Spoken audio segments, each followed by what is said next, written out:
Happy weekend from Fextralife. If you've been too busy to keep up on the latest in the games we cover, or are looking for a refresher, we've got your back. Let's take a look at the comings and goings across the Fextralife Wiki Network. Moving like a soldier. We got a long look at the PvP arena coming with Dark Souls 3 Ashes of Ariandel this week. The arena will feature two game modes, a 1v1 duel and a multiplayer brawl, which is a team-based or free-for-all battle for up to 6 players. Duel is a 1v1 battle to a single death with no Estus use. Brawls are longer affairs that allow for multiple deaths, and the player with the most kills at the end is the champion. Respawns are protected by a clever bit of Wrath of the Gods. All matches are timed, and players can earn badges the more they play. The arena can be accessed via Bonfire after unlocking it in the DLC, and so far we can see one map, Kiln of the Flame, with the potential for future settings. Spoiler alert! If you want to avoid any spoilers, please advance to the part indicated in the video. Additionally, we got a look at many of the weapons, spells, and armor sets coming in the DLC, and they have quite the lore flair to them all. Items like the Onyx Blade and Valor Heart should quickly find their ways into players' hands. The Millwood armor set will be sure to find favor with Fashion Souls enthusiasts, and we expect to see the Way of the White Corona, Floating Chaos, and other spells become fast support additions to player arsenals. Be sure to check the Ashes of Ariandel wiki page for everything that's coming. No doubt players will find tons to love and tons to bemoan. It wouldn't be Dark Souls if it was any other way. Furthermore, we got to look at some beautiful screenshots this week via Famitsu's article and Dark Souls' Twitter account. From what we can see, this is shaping up to be one of the more picturesque locations in the game. A balancing patch also arrived this week that sets the stage for the DLC, as well as addresses a multitude of game issues, including weapons and the often discussed poise mechanic. Poise is specifically adjusted now to be more effective for heavier weapons and armor. How much and how effective will take some time for players to parse out. Check the patch notes on the wiki for the full details. The countdown is soon coming to a culmination, as Ashes of Ariandel is only 2 days away from its October 25th release. Are you prepared? The heroic mode for Rise of Iron's raid went live this week for Destiny, and fire teams rushed to be the world's first clear. The increased difficulty mode also arrived in conjunction with the new update that upped the light level of the game to 400 and revised other in-game activities to make the ladder up to 400 much more streamlined and predictable. This should help Guardians still tarrying behind as they explore everything the new expansion offers. In other Destiny news, the fall-themed Festival of the Lost should be arriving any week, and players can look forward to another season of fun masks and candy treats to hold on to.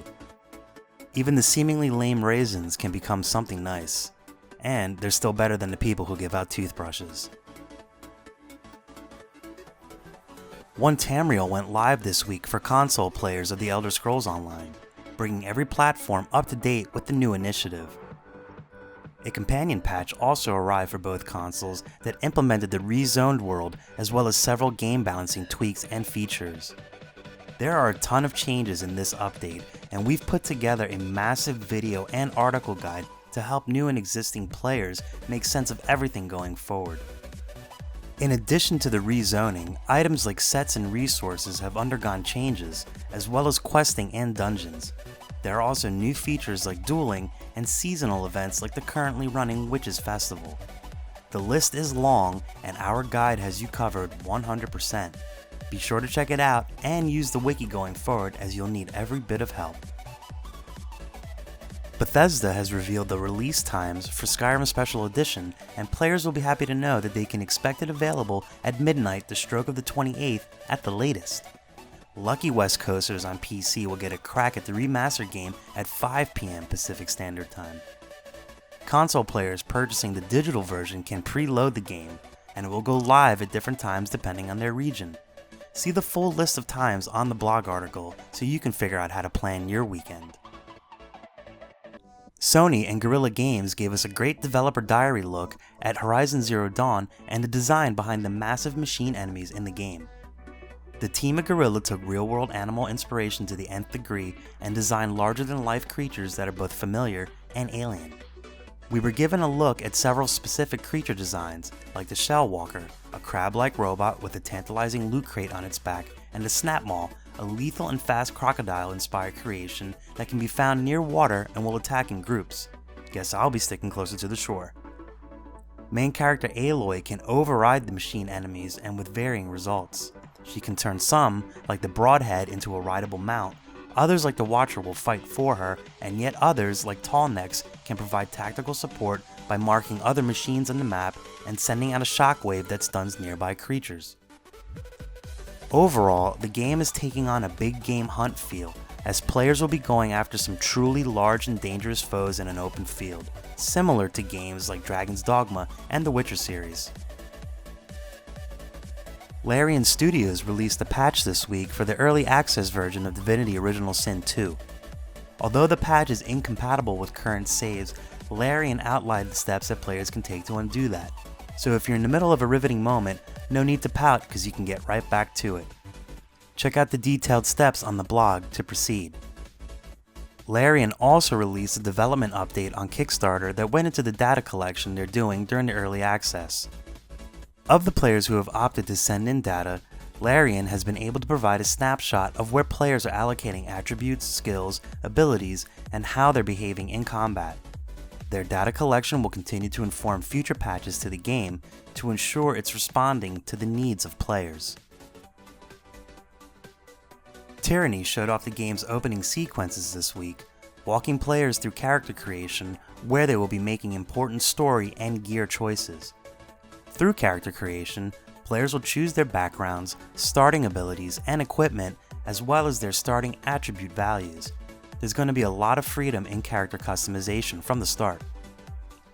They also looked at the dynamic Conquest opening, which literally determines the shape of the landscape and how the world will react to you from the start.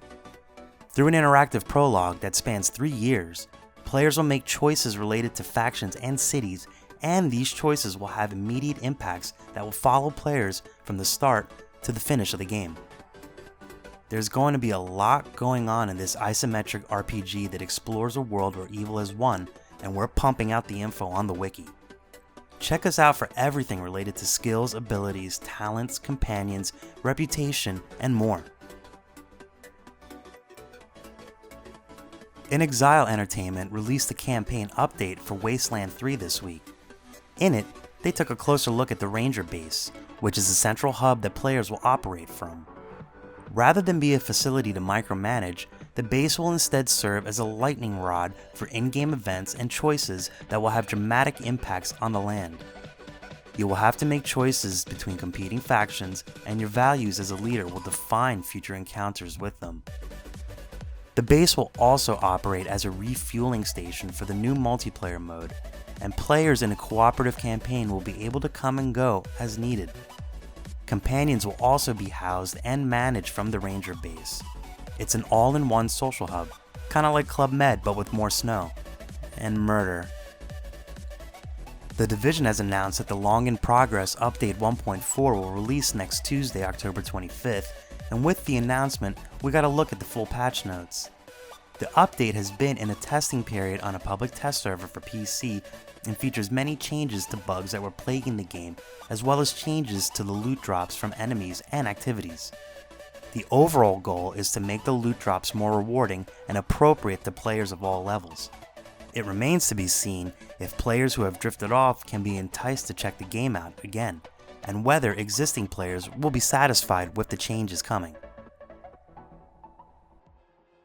And that's a wrap for the Weekend Wikis. We're looking forward to another great week of gaming fun. Don't forget to check out our VIP program for some exclusive supporter benefits, and budding writers should take advantage of our Become an Author initiative. Thanks for a great week, and as always, keep checking in with us for news, reviews, YouTube streams and videos, and general wiki goodness. Follow us on social media for all the latest and greatest. The more followers we get, the larger the army of the Fexes grows.